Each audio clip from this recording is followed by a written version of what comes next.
Madame, Monsieur, bonsoir. Voici les titres que nous allons développer dans ce journal. Vers la fin de la crise en Irak, Bagdad recule à la dernière minute, répondant ainsi à la demande de Kofi Annan. Le président américain réunit son équipe et poursuit le déploiement militaire. La loi du silence à Sissonne dans l'Aisne. Plusieurs personnes d'un institut pour jeunes filles déficientes mentales ont été mises en examen pour agression sexuelle. Tout le monde savait. Journée mondiale du diabète, un meilleur confort de vie pour ces patients astreints à ces piqûres quotidiennes d'insuline. L'espoir avec bientôt la greffe de cellules. Les 50 ans du prince Charles, à l'occasion de son anniversaire, cette question sur son avenir, régnera-t-il un jour la place de Charles dans la monarchie après la disparition de Diana? Et puis on a appris ce soir la disparition d'Edwige Feuillère à 91 ans. Cette immense figure du théâtre français s'en est allée quelques jours à peine après Jean Marais. Le revirement de Saddam Hussein, l'Irak a donc décidé de reprendre sans condition le chemin de la coopération avec les inspecteurs des Nations Unies. Cette réponse de Bagdad semble mettre un terme à la crise. Une décision de dernière minute. On attend maintenant la réaction des États-Unis qui poursuivent pourtant leur déploiement militaire vers le Golfe. Jérôme Beny. Il y a longtemps que le visage de Kofi Annan, le secrétaire général des Nations Unies, n'avait pas été aussi détendu. L'ambassadeur de l'Irak à l'ONU vient de lui apprendre que Saddam Hussein répond positivement à sa demande de reprise de la coopération avec les Nations Unies. C'est ce qu'avait exigé le Conseil de sécurité. Au même moment à Bagdad, l'émissaire des Nations Unies donnait des éléments du contenu de la lettre de Kofi Annan à Saddam. Il appelle à nouveau le président Saddam Hussein à reprendre la coopération avec les inspecteurs de l'armement pour que puisse commencer la révision des sanctions.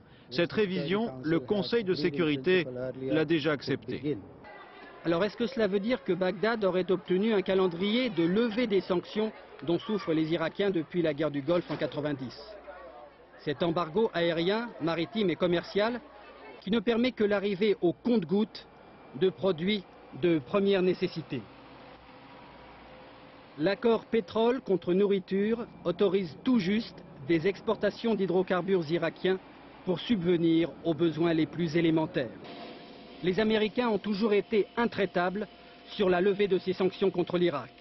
Et jusqu'à maintenant, les préparatifs militaires ordonnés par le Pentagone se poursuivent. Mais ce soir, tout porte à penser qu'en Irak, comme au Kosovo, la simple menace de frappes aériennes aura suffi. À Bagdad, ce samedi aura suivi le fil des événements qui se sont bousculés dans la journée. De l'appréhension ce matin des frappes militaires américaines, la population est passée au soulagement sans trop le montrer. Patrice Romden et Patrick Voix sont allés à la rencontre des Irakiens pour leur apprendre bien souvent la nouvelle. À 18 h, la télévision américaine annonce que l'Irak revient sur sa décision. À 18h01, la télévision irakienne est déjà passée à autre chose. Elle réclame la levée de l'embargo. Mais pour une poignée de personnes que captivent les débats, combien d'autres que la nouvelle effleure à peine? Eh bien tant mieux, je préfère la paix à la guerre. Merci mon Dieu, pour moi la crise est finie. Je ne considère pas que l'Irak a cédé. La lutte continue pour la levée de l'embargo. Une femme se lance dans une diatribe pro-Saddam et proclame que quel qu'ait été le danger, elle n'a jamais eu peur. C'est sans doute vrai.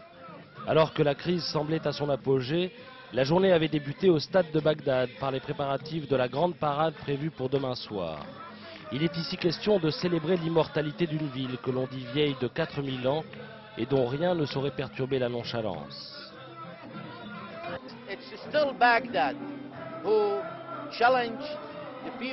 C'est ça, la Bagdad de toujours.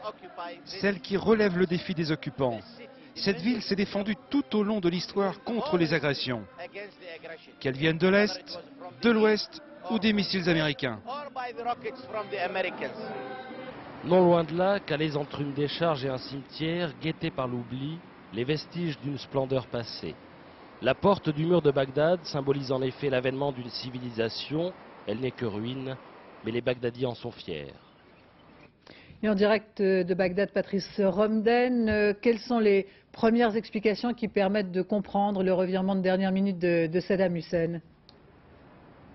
Bien Béatrice, d'abord et avant tout la menace militaire, puisque chacun est tout à fait conscient ici à Bagdad qu'on est passé à 2 doigts du bombardement. Ensuite, l'initiative de Kofi Annan, le secrétaire général des Nations Unies, a pris sur lui d'envoyer cette fameuse lettre à Saddam Hussein, et on nous dit côté irakien que c'est un geste qui a été particulièrement apprécié, même si on aurait préféré ici à Bagdad que Kofi Annan fasse le voyage, se déplace et vienne dans la capitale irakienne. Maintenant, rien n'est gratuit. Les Irakiens ont l'impression d'avoir fait un pas en avant ce soir.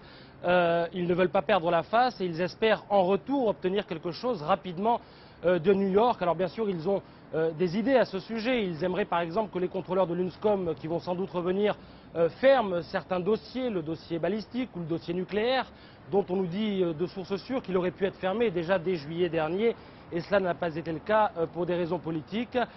On ne sait pas évidemment si les Américains accepteront ce genre de choses, mais quoi qu'il en soit, ce soir, les Irakiens attendent quelque chose de concret et assez rapidement, c'est-à-dire d'ici une semaine, 10 jours, un signe venant de New York. On a appris tout à l'heure que l'ONU renvoie en Irak son personnel humanitaire, c'est en tout cas un geste fort.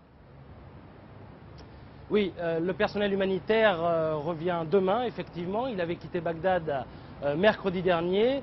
La manne humanitaire, ce n'est pas rien. Les Irakiens comptent dessus, il faut le reconnaître. On peut penser aussi qu'en marge de ça, l'accord pétrole contre nourriture, qui ne fonctionnait plus normalement depuis ce matin, va pouvoir fonctionner de nouveau. Et ça, c'est extrêmement important pour les Irakiens parce que après 7 ans et demi d'embargo, même s'ils proclament à tout va et à qui veut l'entendre que Saddam Hussein est grand, beau, fort, intelligent, tout ce que vous voulez, il ne lui a pas échappé à ce peuple que c'est lui et lui seulement qui souffre de l'embargo, des souffrances qui se traduisent par exemple par la mort d'enfants dans les hôpitaux par manque de médicaments, et que cet embargo, eh bien, les dirigeants du pays, eux, ne le sentent même pas. Merci Patrice Rumden. Partons maintenant pour New York. Vous êtes en ligne avec nous, Dominique Derda. À l'heure qu'il est, Bill Clinton est toujours en réunion avec ses conseillers en politiques étrangères. En sait-on davantage sur la réaction américaine ? Non, pour l'instant, Bill Clinton n'a pas encore réagi, tout simplement parce qu'il se méfie évidemment de Saddam Hussein.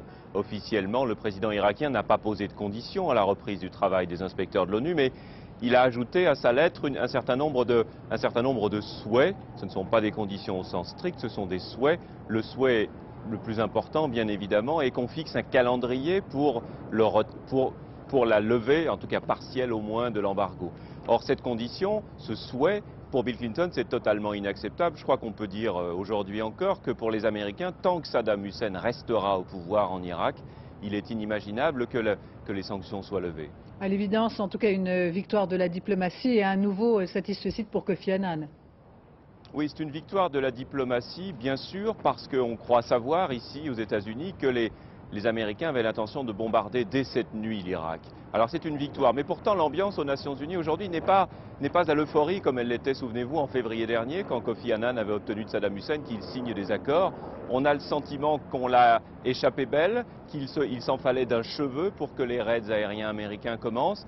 On a le sentiment aussi que ce n'est que partie remise et que malheureusement, le problème n'est pas réglé pour toujours. Le déploiement américain continue dans le Golfe. Ce n'est que partie remise, on respire, mais on reste prêt à toute éventualité.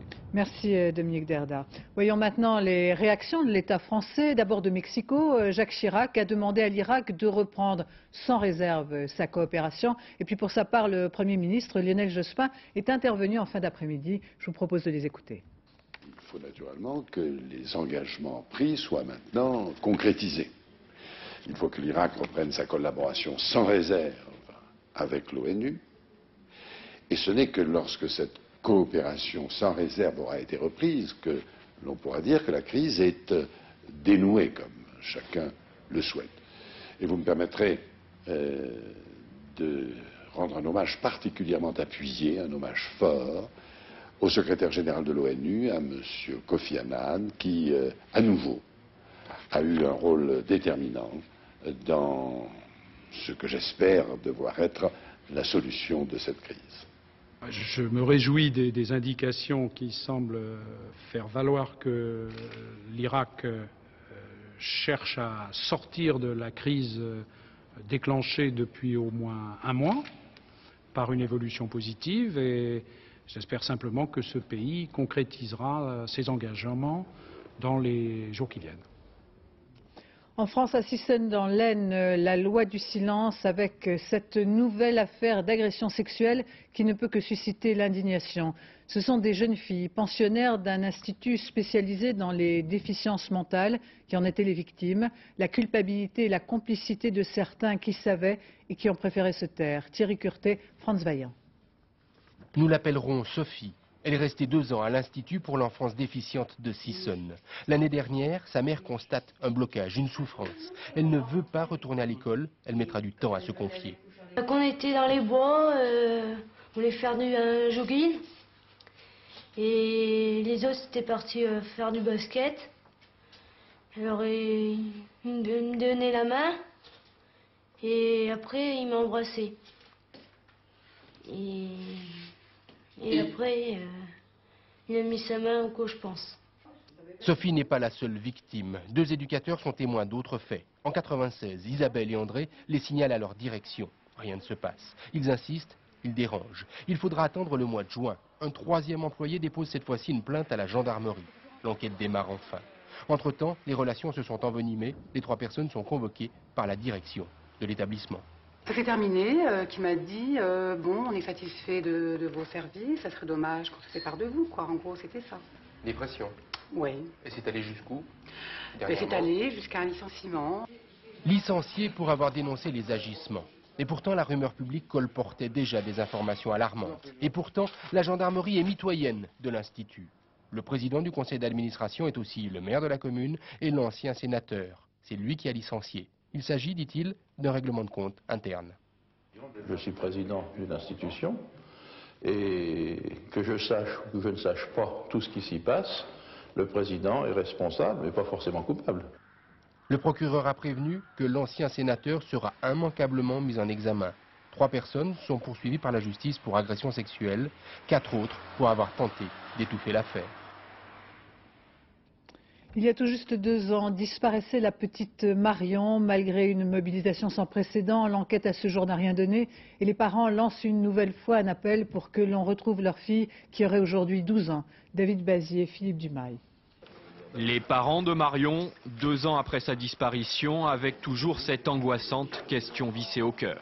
Marion, il y a 2 ans tu disparaissais. Depuis des ans nous t'attendons et nous nous battons pour te retrouver. Une attente qui a plongé toute une famille dans l'angoisse, le malheur. Une fois de plus, c'est au nom de cette douleur que nous nous adressons à ceux qui savent, à celui qui a fait. Il faut briser le silence. Marion a disparu le 14 novembre 1996 à la sortie de l'école. 2 ans d'enquête et 40 gendarmes mobilisés dans une cellule de recherche permanente. Aujourd'hui, les effectifs du groupe d'enquêteurs sont réduits, mais les investigations continueront tant qu'il y aura une piste à vérifier. Alors Marion sort de son école qui est ici, elle prend les passages cloutés, elle passe sur le trottoir, elle va rentrer ici à la maternelle, faire le toboggan avec ses camarades, sortir de l'école et partir en courant en direction de chez elle. Et c'est ici que le seul témoin verra Marion vivante en train de courir en direction de chez elle. 2 ans plus tard, c'est donc un échec temporaire de l'enquête? 2 ans plus tard, c'est un échec. Nous avons vérifié des milliers de pistes, nous avons entendu plus de 1300 personnes, vérifié 600 emplois du temps, entendu 600 détraqués sexuels. Et pour l'instant, aucun élément nous permet d'avancer dans cette enquête. Il faut qu'on reste mobilisé. Je vous remercie de le faire. Merci à vous. Au revoir, madame. Distribution d'affichettes ce matin sur le marché d'Agen. Car l'affaire Marion, c'est une mobilisation de l'opinion publique sans précédent.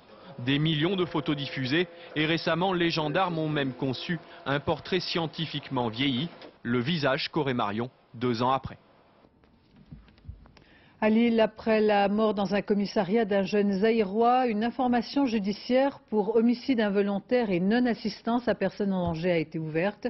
Les faits se sont déroulés il y a un peu plus d'1 semaine. Une altercation avec un automobiliste, l'arrivée de la police qui maîtrise trop violemment le jeune homme. Caroline Marie, Patrick Wurnstorm. Sidney Manoka, 27 ans, allait devenir boxeur professionnel. Il est mort la semaine dernière à Tourcoing, à quelques mètres de son domicile. J'en ai parlé à tous ses collègues, ils me disaient c'est pas possible, on a dû le frapper, on a dû le tuer, c'est pas possible qu'il est mort d'une crise cardiaque. Ils n'arrivent pas à le croire. Il est 18 h, Sidney Manoka rentre chez lui. Éclate une dispute avec un automobiliste, une histoire de rétroviseur cassé. C'est alors que les policiers de Tourcoing interviennent. Interpellation musclée, le jeune Zaïrois se débat, refuse de les suivre. Quelques heures plus tard, son épouse apprend son décès. Selon la première version, il serait mort au commissariat d'une crise cardiaque. Le dimanche, quand on est retourné avec sa famille, la deuxième version, bon, toujours la même chose, altercation avec l'automobiliste, arrestation, mais là, il fait son malaise dans le fourgon.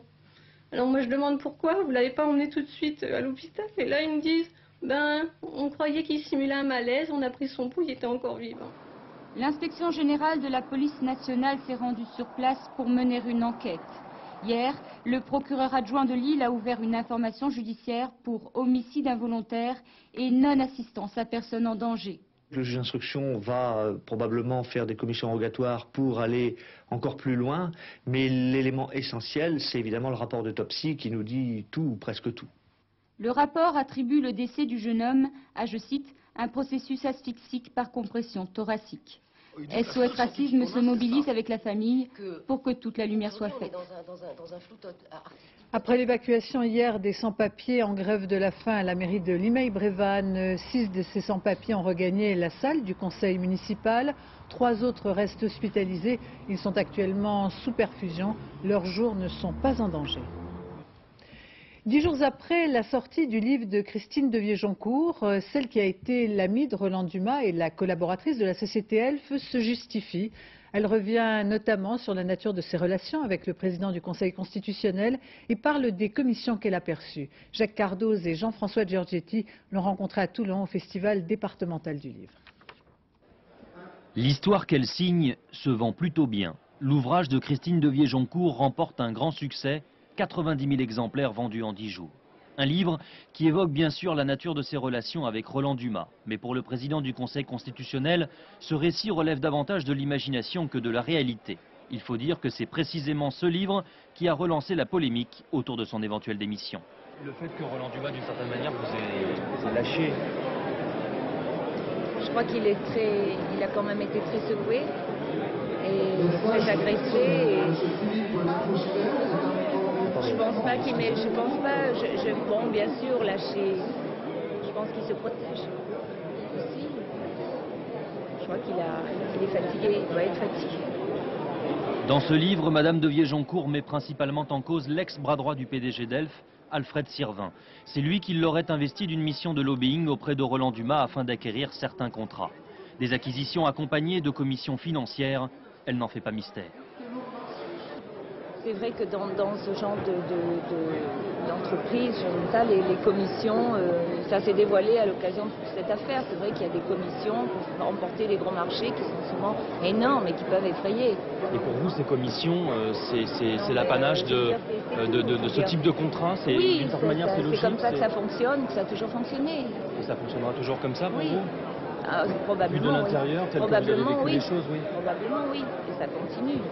Pour l'ancienne collaboratrice d'Elf, Roland Dumas ne s'est jamais enrichi personnellement et sa responsabilité n'apparaît à aucun moment. La justice n'ayant d'ailleurs jamais pu démontrer de lien entre l'argent des deux personnalités. Christine Devier-Joncourt, mise en examen à 3 reprises, considère qu'elle a servi de fusible. En fait, elle ne se reconnaît qu'une seule culpabilité, celle d'avoir trop mêlé, dit-elle, son travail et le bonheur de s'attacher au pas de Roland Dumas. Une phrase ambiguë à l'image de cette affaire. Au chapitre politique, les Verts tenaient congrès aujourd'hui à Noisy-le-Grand. L'intronisation officielle de Daniel Cohn-Bendit, qui sera donc tête de liste aux européennes, la consécration de Dominique Voynet et quelques manifestations de mauvaise humeur. Certains militants ont préféré claquer la porte. Alban Mikosi, Joseph Bachtik. L'idée européenne devient une idée forte, une idée ambitieuse et une idée jouissive en France. Merci. C'était un premier pari, Daniel Cohn-Bendit l'a réussi. Le voilà officiellement tête de liste des Verts aux européennes. Oubliez les divergences, tout le monde se lève pour Dany, surtout lorsque celui-ci rejoint la position du mouvement pour la régularisation des sans-papiers. De toute façon, 99% des sans-papiers vont rester en France. La seule solution humaine, généreuse et en fin de compte républicaine, c'est la légalisation des sans-papiers. En arrivant en compagnie de son frère à l'Assemblée fédérale, Daniel Cohn-Bendit redoutait un peu le vote des délégués. Finalement, 76% lui ont accordé la confiance, un succès partagé par les proches de Dominique Voynet, dont la gestion du mouvement a été approuvée. Même si 30% des suffrages exprimaient des réserves, notamment quant à l'accord de gouvernement avec les socialistes. Nous pensons que les Verts aujourd'hui ont perdu leur capacité de radicalité qu'ils avaient les années précédentes. Nous pensons que la participation au gouvernement ne doit pas être une participation au rabais. Pas de quoi toutefois entamer la bonne humeur de Daniel Cohn-Bendit. La photo de famille des candidats verts aux européennes est déjà prête. Les autres partis n'ont pas encore désigné leur tête de liste. Journée mondiale du diabète aujourd'hui en France. Sur les 2 millions de diabétiques, 250 000 d'entre eux sont insulinodépendants, c'est-à-dire astreints à des piqûres quotidiennes. Aujourd'hui, ces diabétiques ont un meilleur confort de vie grâce à l'utilisation notamment de pompes à insuline. Mais l'espoir réside dans la greffe de cellules, un espoir qui pourrait se concrétiser dans les 10 années à venir, comme nous l'expliquent Jérôme Soulard et Patrice Schumacher. En France, ils sont plus de 200 000 diabétiques comme Yves à devoir supporter avec la maladie un quotidien bien contraignant. Des contrôles fréquents du taux de sucre dans le sang, chaque gramme de nourriture doit être pesé. Ensuite, il faut s'injecter par seringue ou comme ici avec une pompe automatique permanente, la dose nécessaire d'insuline. Pour le moment, comme ça fait qu'un mois que j'ai la pompe, je me contrôle à peu près 8 fois par jour. Bon, c'est contraignant, oui, parce qu'il faut le faire, mais bon, ça devient une habitude, puisque de toute façon, il faut vivre avec. Le diabète dit maigre est une maladie bien connue. Dans le pancréas des patients, les cellules normalement productrices d'insuline, les îlots de Langerhans, ont été détruites. La solution que l'on recherche depuis 10 ans à la faculté de médecine de Strasbourg, c'est tout simplement l'implantation de nouvelles cellules. Ces îlots de Langerhans implantés sont enveloppés dans une fine membrane perméable au glucose. Premier avantage, comme dans un pancréas sain, les cellules mesurent le taux de sucre et régulent l'insuline. Deuxième avantage, pas de rejet du transplant car la membrane protège les cellules des attaques des anticorps. Ce traitement permettrait aux patients d'avoir un contrôle automatique de leur glycémie, c'est-à-dire qu'ils n'auraient plus besoin de s'injecter de l'insuline, ils n'auraient plus besoin de réaliser un autocontrôle quotidien et ils pourraient vivre comme tout le monde. 10 années minimum de recherche seront encore nécessaires pour utiliser un jour des cellules d'origine animale, celles du porc en particulier, car les dons d'organes ne sont pas assez nombreux. En 2020, le diabète, déjà responsable de nombreuses complications cardiovasculaires, rénales ou autres cécités, concernera plus de 300 millions d'individus sur la planète. Venons-en maintenant à cette histoire rocambolesque qui ne fait sourire ni les habitants de la région de Langeais ni les élus locaux. Depuis 10 ans, ils se battent pour savoir où passera enfin l'autoroute A85 qui devrait relier Angers à Tours. Des années de retard et de discussions pour aboutir à un projet encore plus fou que nous développent Joël Bruandet et Claude Barnier. Ces petits drapeaux qui flottent au vent de la Touraine semblent bien inoffensifs, mais il ne faut pas s'y fier. Ils sont là pour matérialiser un tracé qui depuis 10 ans cherche son chemin dans le Val-de-Loire. L'A85 première version devait au départ longer le fleuve, un tracé abandonné en 96 au profit de la version nord. En s'éloignant de la Loire, l'autoroute va donc opérer une véritable saignée dans ces coteaux qui produisent le vin de Bourgueil. Une tranchée de 150 mètres qui n'est pas sans conséquence sur le microclimat. Sachant que dans la forêt il fait 0 et qu'ici il fait 6, on va avoir un déplacement d'air qui va venir donc de la forêt, qui va venir sur nos vignes et automatiquement jusqu'à 0 degré ça va, mais à 1 degré en dessous les vignes sont grillées, ça c'est irrémédiable. 20 km plus loin, le tracé nord n'épargnera pas non plus cette grotte datant du Paléolithique. Une grotte qui devrait bientôt être survolée par un viaduc haut comme 2 immeubles. Or, pour les archéologues, il s'agit d'un site capital qui n'a pas livré tous ses secrets. Il est bien évident que ce calcaire ici, qui est un véritable gruyère, possède d'autres cavités. Un peu plus loin, bien sûr, on ne sait pas si ces cavités contiennent à leur tour des vestiges, mais la probabilité est très forte, effectivement, de la présence d'autres vestiges dans la direction où l'autoroute va être construite. Le tracé nord a pourtant ses défenseurs. Certains, à Langeais, voyaient en effet d'un mauvais œil le passage de l'autoroute à quelques dizaines de mètres seulement de ce château du XVe siècle. Et le maire a définitivement choisi son camp. L'autoroute passera au nord. Il est infiniment moins nuisant et moins traumatisant que le tracé qui passait à quelques dizaines de mètres d'ici. En attendant, les automobilistes qui vont de Tours à Angers se contentent de la nationale, en passant, comble de l'absurde, sous ce pont construit il y a 10 ans, un pont prêt à accueillir l'autoroute, mais sur lequel jamais personne n'a encore posé la moindre roue. Revenons à l'actualité à l'étranger, marquée dans la capitale indonésienne par de nouvelles flambées de violence. Un climat insurrectionnel dans le centre de Jakarta, nombreux affrontements avec les forces de l'ordre, plusieurs dizaines de milliers de manifestants dans les rues et pour la première fois aujourd'hui, des scènes de pillage. François Cornet. Cette 4e journée de manifestation à Jakarta avait démarré dans un calme relatif, mais très vite les choses ont dégénéré avec le pillage par une bande de casseurs des centres commerciaux. La police s'est contentée de disperser les pillards qui s'en sont immédiatement pris aux devantures des autres magasins. Jets de pierre, incendies de véhicules, des scènes d'émeutes devenues quotidiennes dans la capitale indonésienne. Les affrontements avec les forces de l'ordre ont été toutefois moins violents ce samedi que les jours précédents. Le président indonésien Habibie a donné des instructions à son ministre de la Défense et chef des forces armées pour mater par la force les émeutiers qui auraient, selon les autorités de Jakarta, débordé la révolte étudiante. Depuis une semaine, les étudiants réclament l'accélération des réformes démocratiques et la fin du rôle de l'armée dans le pouvoir politique. Le pouvoir n'a fait aucune concession sur ce point. L'armée représente toujours l'institution la plus puissante en Indonésie, où elle a soutenu 32 ans le régime à présent discrédité de Suharto. Aux États-Unis, l'affaire Paula Jones se termine par un accord à l'amiable et un gros chèque pour la plaignante. Contre 850 000 $, Paula Jones renonce à poursuivre Bill Clinton pour harcèlement sexuel. Les avocats du président ont obtenu à ce prix ce compromis. Le prince Charles fête aujourd'hui son 50e anniversaire. Cette journée réservée à Camilla Parker Bowles pour une réception dans leur résidence de campagne. Hier, c'est en compagnie de sa mère, la reine, que Charles a célébré dans les salons de Buckingham Palace son anniversaire, en portant un toast avec une affection toute british à Elisabeth II.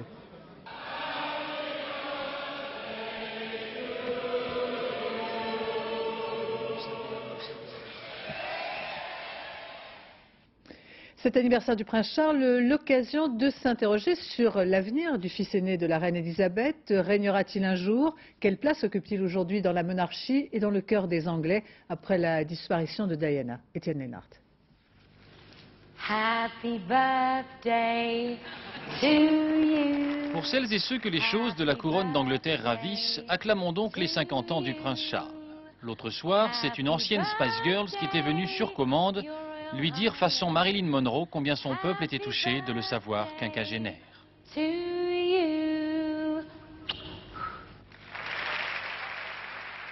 Dans l'offensive de charme entreprise depuis la mort de la princesse Diana, le prince Charles a des atouts. Ses fils d'abord, avec lesquels de la vie quasi générale, il se comporte en bon père et qui à l'occasion lui permettent quelques facéties. Longtemps considéré par les médias du monde entier comme incapable d'apparaître naturel dans un lieu public, Charles, ces derniers mois, se serait quelque peu déridé. Avant, on interprétait toutes les actions du prince Charles à la lumière de ses relations difficiles avec Diana. Aujourd'hui, elle n'est plus là et il a pu sortir de sa coquille et s'exprimer sans craindre la comparaison. Au chapitre des choses qui fâchent, voici Camilla Parker Bowles, avec laquelle, nous dit-on, Charles passerait désormais le plus clair de son temps. Mais quel trésor de précaution ne faut-il pas déployer pour ne jamais apparaître publiquement ensemble et compter sur le temps qui passe pour habituer le royaume à une relation amoureuse qui fait désordre dans ce milieu-là. La génération de mes enfants pensera qu'on ne peut pas avoir un roi et une sorte de Madame Roi qui ne serait pas reine. Ça n'a aucun sens. Pourquoi ne pourrait-elle pas devenir reine? Après tout, elle est divorcée, comme un couple britannique sur deux. Ça les rapprocherait un peu de la famille anglaise typique. Car telle est finalement la question essentielle, Charles régnera-t-il un jour? Lui qui exceptionnellement remplace sa mère, la reine Elisabeth, dans l'exercice quotidien de la souveraineté. Les rumeurs de son impatience ont provoqué récemment une poussée de fièvre dans le microcosme des chroniqueurs royaux. Mais à 72 ans, la reine ne semble pas pressée. Le monde du théâtre, une nouvelle fois endeuillé. Quelques jours à peine après la disparition de Jean Marais, on a appris en fin d'après-midi le décès d'Edwige Feuillère. L'actrice avait été particulièrement affectée par la mort du comédien, aux côtés duquel elle avait joué l'Aigle à deux têtes. Je vous propose de revenir sur l'extraordinaire carrière de cette grande dame du théâtre français. Son talent et sa vivacité manqueront. Françoise David. Le Molière est attribué à Edwige Feuillère. Près de 85 ans séparent ces deux moments. Et la pièce que le monde du théâtre saluait ce soir-là était justement celle où Edwige Feuillère se racontait en scène. Je suis émue, je suis reconnaissante, mais je me sens aussi un peu coupable. Coupable d'avoir raflé le prix à mes jeunes colistières. Les premières lettres adressées par Paul Claudel à l'inconnu. L'inconnu, c'est moi. Riquet à la houppe, ce fut la première expérience théâtrale de Caroline Edwige Cunati, née de père italien et de mère alsacienne. Elle avait alors 12 ans. Ce premier rôle, dit-on, lui donna l'amour de la scène. À Dijon, où ses parents se sont installés, elle remporte le premier prix du conservatoire, puis décide de monter à Paris. Là, dans la capitale, tout en suivant ses cours, sous le prénom d'Edwige, elle devient Coraline pour jouer au cinéma les figurantes de comédie légère. Grande et mince, elle possède déjà cette voix caressante et impérieuse que certains critiques comparent à un instrument de musique. Vous me la rapporterez. Quand? Mais quand elle sera fanée. Et combien de temps lui faudra-t-il pour ça? Ce qu'il faut à toute fleur pour se faner. L'espace d'un soir. Devenue après son mariage, Edwige Feuillère, elle fait un bref passage à la Comédie Française, puis décide de prendre seule sa carrière en main. C'est l'immense succès au théâtre de La Dame aux Camélias et le scandale à l'écran du Lucrèce Borgia d'Abel Gance. On y voyait l'actrice à moitié dévêtue. Star à l'écran, Edwige privilégie pourtant son grand amour, le théâtre. Elle se met au sortir de la guerre au service des plus grands. Jean Cocteau fut de ceux-là. J'ai attendu Edwige Feuillère parce qu'elle est non seulement une reine du théâtre, mais encore la reine type de l'aigle à deux têtes. 1, 2, 3, 4, 5, la mort. 1, 2, 3, 4, 5. Et voilà le jeune homme brun qui nous intriguait tant. Qui est-ce, Frédéric, je me demande? Pourquoi deux? Elle fut teasée du partage de midi de Paul Claudel, mis en scène par Barrault. Elle fut aussi ce personnage baroque, créé par Jean Giraudoux, la folle de Chaillot. C'est eux qui l'ont construit. Vous n'avez pas plus d'œil que d'oreille, Gabriel.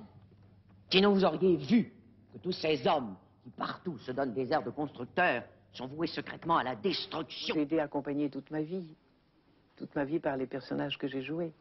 Et qui même après, longtemps après, reviennent à la faveur d'un mot, d'une situation, d'une nostalgie aussi. Tu étais venu? Nostalgie et regret des bonheurs enfuis, ce fut Edwige Feuillère et Denise Gray, deux grandes dames du théâtre, réunies pour le petit écran. 15 ans de plus que moi, ma pauvre chérie. Quand j'avais 12 ans, tu en avais déjà 27. 67. Il n'y a pas moyen d'avoir la moindre discussion avec toi, ma pauvre fille. On a dit que tu m'ennuies, hein. Viens donc sauter à la corde avec les enfants de ton âge. Adélaïde, tu m'énerves. Moi aussi, quand j'avais... Rarement actrice fut autant décorée et récompensée qu'Edwige Feuillère. Légion d'honneur, arts et lettres, César, 7 d'or. Mais aussi, et c'est plus original, prix de la femme la plus distinguée et prix de la courtoisie. Une courtoisie qui la fit s'effacer devant ses personnages. Mais au fond, Edwige Feuillère. Il n'y a pas d'Edwige Feuillère n'existe pas et que le seul souvenir que ce nom peut évoquer pour vous, c'est celui des personnages desquels j'ai été la servante au théâtre, au cinéma, que vous pensiez à Marguerite Gauthier, à Lia, à Isée, à Argia, à la duchesse de Langeais, à Anastasia et aux autres.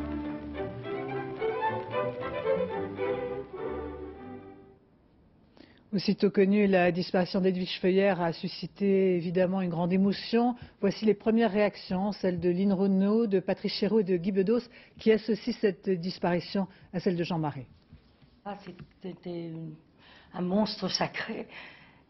C'était une comédienne absolument exceptionnelle, l'aristocrate de notre profession. Mais moi, je parle pour ma vie à moi. Ma vie à moi, elle comptait beaucoup. Vous savez ce qui me frappe beaucoup, alors ça c'est absolument incroyable, que l'aigle à deux têtes, à 2 ou 3 jours d'intervalle, les deux têtes disparaissent. C'est quand même, c'est quand même incroyable. C'est comme Piaf et Cocteau. On dirait que, où Jean a dit, il avait besoin d'Edwige, ou Edwige a dû être très frappée par la mort de Jean, et elle a dit bon, qu'elle allait le rejoindre. Jean Marais, oui. C'est fou ça quand même. Vous savez, on dit toujours que Cocteau est mort 4 heures après Édith Piaf. Et ce qui est vrai, je veux dire, en apprenant la mort d'Édith Piaf, il a succombé en 63. Et je pense que Jean Marais et elle, qui avaient joué beaucoup ensemble, depuis l'Aigle à deux têtes de Cocteau, depuis toute une vie ensemble, je pense qu'elle est arrivée à un âge très très âgé quand même, et qu'elle n'a sûrement pas dû résister à la... Je pense que c'est lié, elle n'a pas résisté à la mort de Jean Marais, je pense. On avait le sentiment que c'était quelqu'un qui inspirait le respect. Oui, totalement, totalement. Elle avait connu Giraudoux, elle avait travaillé avec Jouvet, elle avait connu Cocteau, elle avait créé des pièces. Je veux dire, c'était un monument quand même. Et en plus, quand elle n'a pas pu, elle avait du mal à marcher. Elle a joué une dernière fois à Nantes et puis à Paris il y a quelques années, il y a 5 ans, 6 ans. Une sorte de pot pourri de ses succès comme ça. Mais je suis allé la voir dans sa loge, elle ne pouvait pas marcher. Et elle marchait sur le plateau, mais elle ne marchait plus dans la ville, elle avait du mal. Et quand ça s'est dégradé, je pense qu'elle n'a pas eu envie qu'on la voie. Jean Marais il y a 2 jours, et Edwige Feuillère maintenant, c'est des gens que j'ai connus, avec qui j'ai tourné, que j'ai travaillé. Ça me rend triste, et je vous l'ai dit hors antenne, je le redis, c'est l'Aigle à deux têtes qui vient de tomber, puisqu'ils avaient tourné de Cocteau, ça, l'Aigle à deux têtes. Et j'avais vu ça en Algérie quand j'étais gosse, à Annaba, où je me goinfrais de cinéma. Je suis triste parce qu'elle avait joué ma tante dans un film, et voilà, c'est une femme magnifique. Et puis en hommage à Edwige Feuillère, France 2 modifie ses programmes demain. À 16h30, diffusion du film La Dame du lieu-dit et puis du théâtre vers minuit demain soir donc, avec Léocadia, cette pièce de Jean Anouilh. La route du Rhum, c'est Laurent Bourgnon qui conserve la tête, suivi de très près par Paul Vatine et Alain Gauthier. Laurent Bourgnon qui a tout juste repris le commandement de la Transat hier en milieu de journée. Pour sa part, Loïc Perron, qui a fait cap au sud, a remonté plusieurs places, mais ne parvient toujours pas à combler son retard. Et puis, dans la catégorie monocoque, Catherine Chabot a repris la tête de la course à Tomacoville. Rugby, le 15 de France a battu sans gloire l'Argentine cet après-midi au stade de la Beaujoire de Nantes, 34-14. Dans 8 jours face à l'Australie, la rencontre devrait être plus difficile. Christophe Duchéron. On a beaucoup dit et écrit cette semaine que c'était la rentrée des classes pour le 15 de France. Avec leur bonne mine, leur gomme et leurs crayons, on attendait des bleus bien affûtés. Mais reconnaissons que ce soir, on est plus proche du brouillon que du prix d'excellence. Il faut attendre la demi-heure de jeu pour voir Carbonneau marquer le premier essai du match. La France mène 10-3. 10 minutes plus tard, la balle va arriver jusqu'à Stéphane Glass. C'était son anniversaire il y a 2 jours. Les cadeaux, c'était pour aujourd'hui. Il marque au pied des poteaux. 17-3 pour les Bleus. Un peu avant la mi-temps, les Argentins ont marqué un essai. Mais en deuxième période, entre 2 approximations, les Français récitent parfois un beau rugby. Glass encore lui file le long de la ligne. Au score, les Français prennent le large, 22-11. Un peu plus tard, Carbonneau pour Glass, qui passe à Bernat Salle, et le lévrier tricolore entré en deuxième mi-temps marque le 4e essai pour la France. Au vu de ces images, on pourrait croire que les Français se sont baladés. Certes, le centre combat inscrit un dernier essai, la France va l'emporter 34-14, mais un peu à la manière de ses élèves qui ne donnent pas la pleine mesure de leurs possibilités, on dira peut mieux faire. C'est la fin de ce journal. Je vous en rappelle les 2 principaux titres vers la fin de la crise en Irak. Bagdad recule à la dernière minute, répondant ainsi à la demande de Kofi Annan. Le président américain réunit son équipe et poursuit le déploiement militaire. La disparition d'Edwige Feuillère à 91 ans, cette immense figure du théâtre français s'en est allée quelques jours à peine après Jean Marais. Dans un instant, la météo, Patrice Drevet, 0h45, l'édition de la nuit, Florence Duprat. Demain à midi, Michel Cotta aura pour invité Christian Poncelet, président du Sénat. Je vous retrouve demain dès 13h. Merci de votre attention. Excellente fin de soirée sur France 2.